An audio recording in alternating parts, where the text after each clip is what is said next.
At the southern border, border officials reported nearly 2.5 million illegal migrant encounters, the highest total ever recorded in a single year. Since Biden's inauguration, there has been more than 6 million illegal border crossings. So historic. That has been historic. And who can forget his historic surrender to the Taliban and catastrophic withdrawal from Afghanistan, leading to the deaths of 13 American service members and the collapse of the country into the hands of our enemy?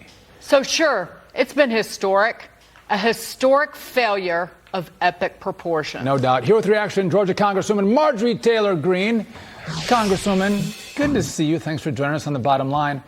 I want to get your take on this. Georgia voted for Joe Biden in 2020. We just laid out some of the historic failures of this administration. I want to get your sense on the ground in Georgia. Have voters moved away from Trump and gone in a different direction, or is he still doing well in Georgia? No, Georgia voters are so excited to support President Trump, not only in the primary, but also in the general election. I can tell you every time I come back home, everyone I talk to here is just, you guys, y'all killed it in this opening. I just want to tell you, I watched the entire thing, and you're right. It is a historic failure, Joe Biden's presidency. And that's why people in Georgia really want President Trump back in office. Congresswoman, but talk about the disconnect between Washington and these bureaucrats and what people are experiencing on the ground in Georgia, in your district. The same place I'm from, the type of folks, and the same place that Sean's from.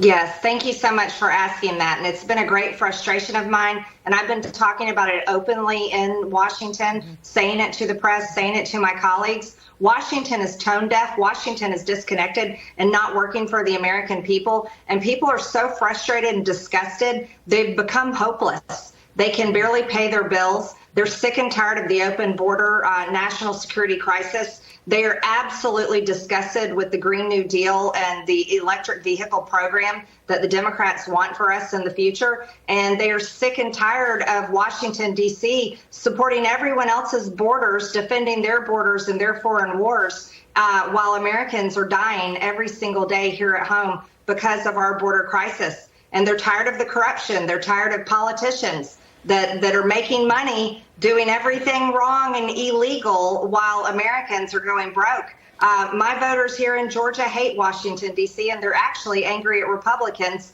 just as much as Democrats. Yeah, no doubt about that. Congressman, you talked about the border crisis. Yesterday, there was the tragedy down in Texas involving 2 residents from your district. A husband and wife were killed when a suspected human trafficker crashed into their vehicle while trying to evade authorities. Fox News' Bill Melugin is going to come up in 1 second, but I want to get your take on the tragedy that's going on the border. And it's not just in Texas. It's all around for every 50 state. Every community is feeling the burden of this immigration crisis. It's terrible. This was Jose and Isabel Lerma, just a couple from Dalton, Georgia, here in my district. Regular Americans. They were traveling through Texas to go visit family in Mexico. They have 5 children, and their 5 children never got to say goodbye to them.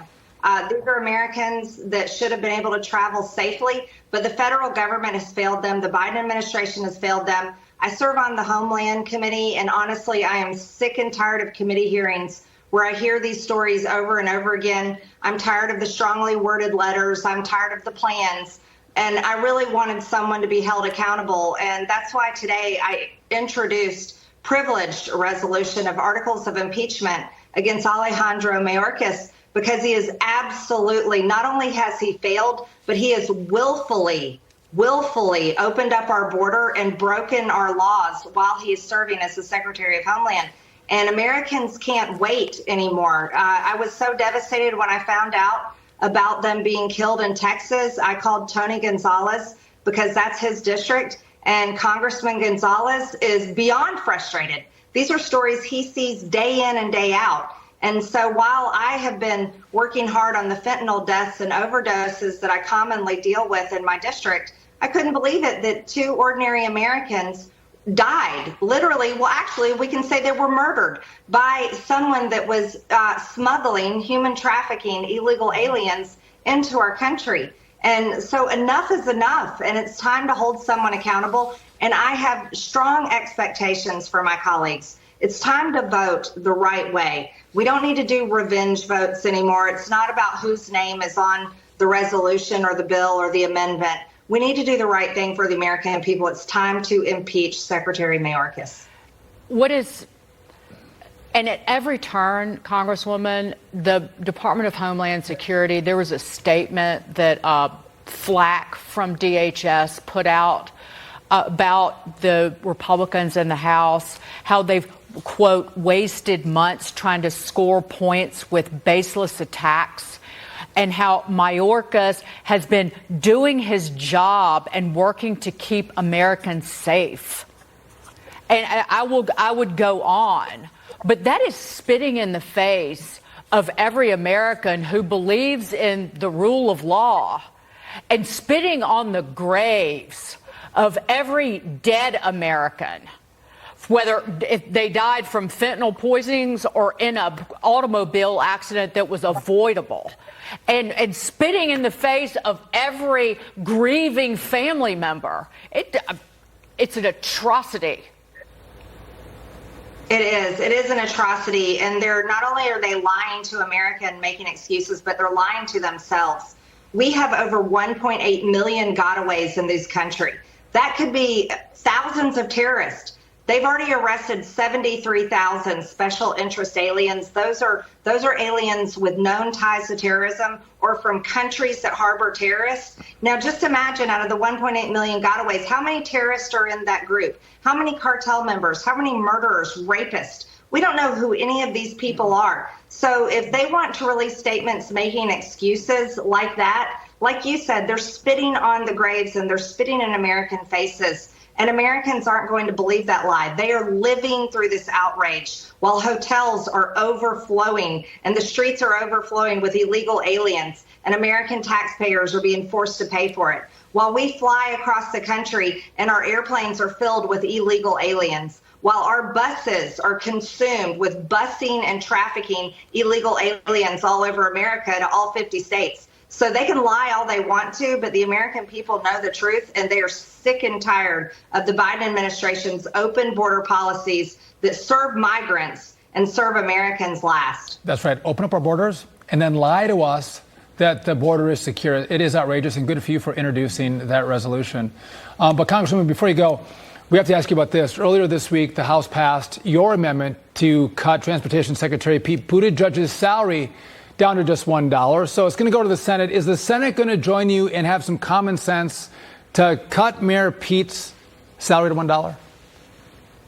Well, they absolutely should do it because Mayor Pothole Pete, and that is a name for him that perfectly fits, has abused taxpayer dollars, flown all over the country on carbon-emitting jet-fueled airplanes and private jets, even flying to Canada to receive an award based on his sexuality, which I found outrageous. It shouldn't be about those identity politics, but American taxpayers paid for it. Never forget the video where he got caught pulling a bicycle out of a gas-guzzling SUV so he could ride the bicycle to the White House and pretend like he's all into green energy. This guy's a scammer. He's a liar. He's not qualified to be the Secretary of Transportation, and he absolutely needs to be fired. That's what the Holman Rule is for. And I come from the private industries, private business. I believe in firing people, and I think people can tell that because I want to impeach Mayorkas, and we definitely want to fire Pothole Pete. $1. I would use a different finger, Congresswoman, but I value my job, so I'm using my index finger, just one. Congresswoman Margie Taylor Greene. God bless you. God bless you. Thank you. Thanks, Congresswoman. Good to see you. All right, turning to this.